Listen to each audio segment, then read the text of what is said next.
I would say he did that. Well, we first introduced you to South Salem's Annie Flood more than a year ago. Then she was just learning the ins and outs of high school volleyball. Now she's doing much more. She is your Athlete of the Week.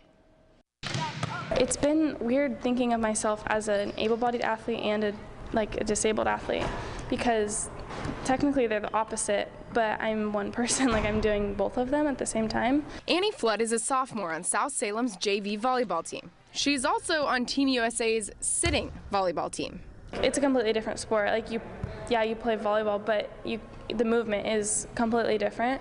Annie was born with fibular hemimelia, causing her to be born with only 3 toes on one leg. When I was 9 months old, my parents made the decision with my aunt and uncle to amputate my foot, and I got my first prosthetic when I was 11 months, and I've had one ever since then. She's never been willing to be defined by her disability. Now she's embracing all she can do because of it. I've been so able-bodied minded that I would have never thought I'd be in a Paralympic sport. And then I got involved and I was like, I'm going to do this forever. I want to do this for a really long time. Once she discovered sitting volleyball, she would not be deterred. I started researching it and studying it, and I decided I wanted to be on the team. I decided who I needed to try and beat to make the roster. Annie's been commuting to Oklahoma once a month for a year, training and learning the game of sitting volleyball with Team USA.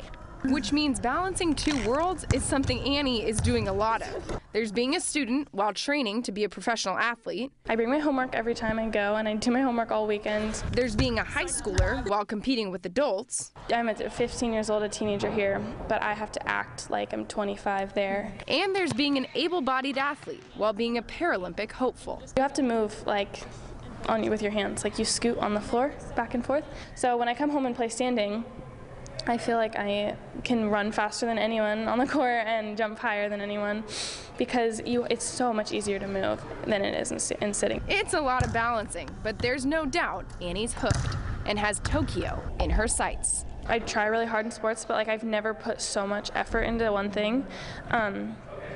But it's so crazy to me thinking about it. Just even this summer, I could go to Peru with the team and play in my first real competition, and then a year from then, I could be playing in the Paralympic Games, possibly winning gold. I like that. Yeah. Sorry. Every time I talk to Annie, I am stunned by what she has done in between. There is no doubt that she's going to go as far as she wants sitting volleyball, standing volleyball to take her. It's been so fun. The challenge of that sitting volleyball, that serves, you have to throw it way up in the air, stay on the ground.